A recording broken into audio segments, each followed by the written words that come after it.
Conservation of momentum. What is conservation of momentum? Suppose you consider a system. A system is something, the thing that is being studied. Say for instance, if there are 3-4 billiard balls moving around here and you are observing, one is going to collide with the other is going to collide with this, and so on, right? Now those 3 billiard balls together form a system. We call that physical system in physics. So in any physical system, suppose one interacts with the other, means they collide on with each other. So a simple process of collision between them represents a physical process. So in a system, in a physical system, when there is no external force acting on that system, only internal forces. One billiard ball goes and hits the other one hits this or this back, and these 3 billiard balls together is a system, and no external forces acting on that system. One billiard ball hits the other one is like internal force, because all these 3 billiard balls together form a system.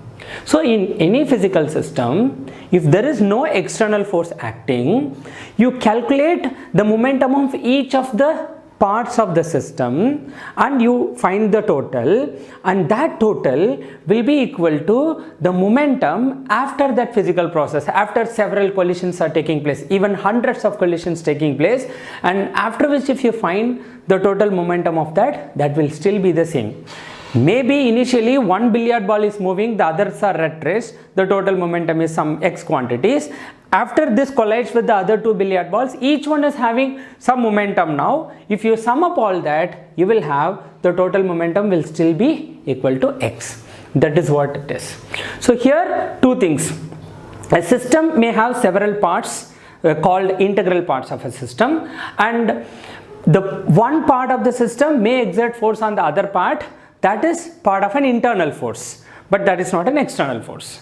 Suppose like one system we will do it. There is one mass m1.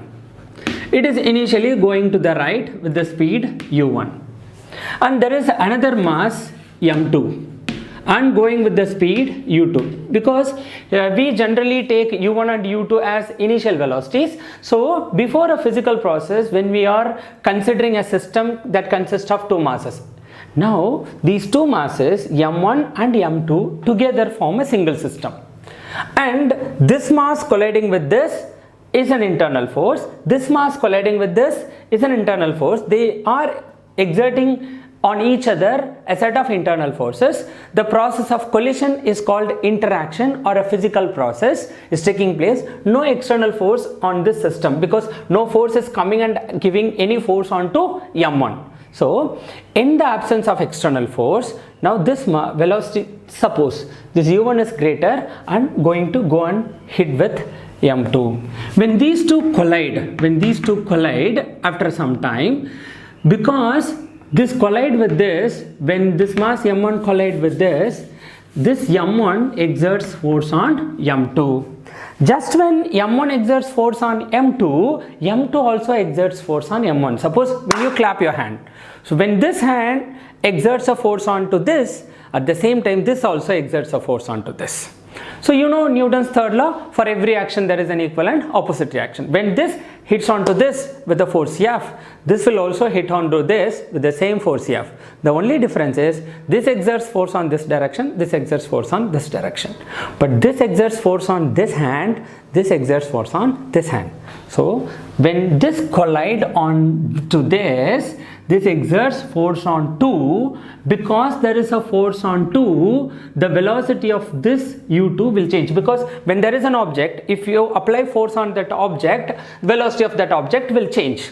So when m1 and m2 collides, m1 exerts force on m2 and m2 exerts force on m1. So force on 2 by m1 can be, let us say, force on 2 by the first mass, and force on 1, because 2 is exerting force onto this, so force on 1 by 2, let us call F12. You know that these two forces are equal and opposite. According to Newton's third law, force on 2 by 1 is equal to force on 1 by 2, but they are in the opposite direction. So they are in the opposite direction, that is given by the negative sign.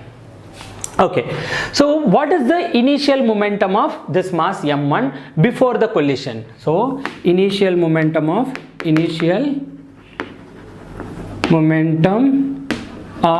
m1 before collision is equal to m1 u1. So initial momentum of m2 before collision is equal to m2 u2. When force exerted on these two masses, they exert force, we know that, we have already seen that force according to SI system is equal to dp by dt. That means change in momentum by time taken is called force. What is force on 2 by 1? Force is exerted on the mass 2 because of the mass 1. Because when force is exerted on mass 2, please listen, when force is exerted on mass 2, momentum of mass 2 changes. Then because of F21, momentum of m2 changes. Then we can write that change in momentum of the second mass by time taken is equal to minus of force on 1 by 2. When this exerts force on this also exerts force on this, like when we clap. So because this exerts force onto this, momentum of m1 will change. Because of force on 1 by 2, momentum of mass 1 changes. Let us say dt. See here, dt is the duration for which the force is acting. When you clap, the duration for which right hand is in contact with the left hand is the same duration for which left hand is in contact with the right hand. Then in that case, these two time intervals are equal, these two will cancel.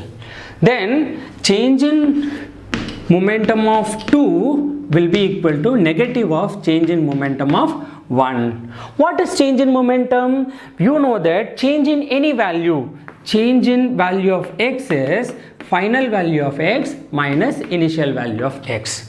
Change in value of momentum is final value of momentum minus initial value of momentum. So here change in momentum of second mass. This is change in momentum of first mass. Suppose after collision, because of this collision, its velocity changes. So let us assume from u2 its velocity becomes v2. So from u2 its velocity becomes v2. Then what is the final momentum? Final momentum means after any physical process. Physical process here is just a collision between two. Any physical interaction between the two is a physical process. So final momentum of m2 after collision, because its velocity becomes v2, initially its velocity was u2, so initial momentum was m2 u2. After collision its velocity becomes v2, then the momentum becomes m2 v2. So m2 v2. Then what is final momentum of m1 after collision? When this exerts force on this, then its velocity changes from u1 to v1. Then its momentum change, the momentum of m1 after collision. After collision its velocity from u1 it became v1. So then the momentum is m1 v1. So you can write it as m1 v1. What is change in momentum of 2? Final momentum of 2 minus initial momentum of 2. What is final momentum of 2? m2 v2. What is initial momentum of 2? m2 u2 minus m2 u2. This is equal to minus of change in momentum of 1. Final momentum of 1 is m1 v1. Initial momentum of 1 is m1 u1. Change in momentum is m1 v1 minus m1 u1. Then m2 v2 minus m2 u2 is equal to minus, I am just multiplying this minus inside, plus m1 v1 becomes minus m1 v1, minus into minus plus, m1 u1. You bring m1 u1 on one side, minus m1 v1 comes to this side. So already m2 v2 is here, minus m1 v1 come to this side is plus m1 v1, minus m2 u2 coming to that side plus m2 u2 plus m1 u1. So you look at this, initially when no collision taking place, m1 is having u1, so initial momentum is m1 u1. Initial momentum of m2 is m2 u2. What is the total momentum of, because these two together is a single system, what is the total momentum of the system before collision? m1 u1 plus m2 u2. Then after collision, its momentum becomes m1 v1, its momentum becomes m2 v2. What is the total momentum? m1 v1 plus m2 v2. So momentum before collision totally is m1 u1 plus m2 u2. Momentum after collision is m1 v1 plus m2 v2. You see this here, m1 u1 plus m2 u2 is equal to m1 v1 plus m2 v2. This is what is called conservation of momentum. So 2-3 things you should know in any system, physical system. Point number 1, during any physical process, total momentum before collision is equal to total momentum after collision. That too only when there is no external force acting on the system.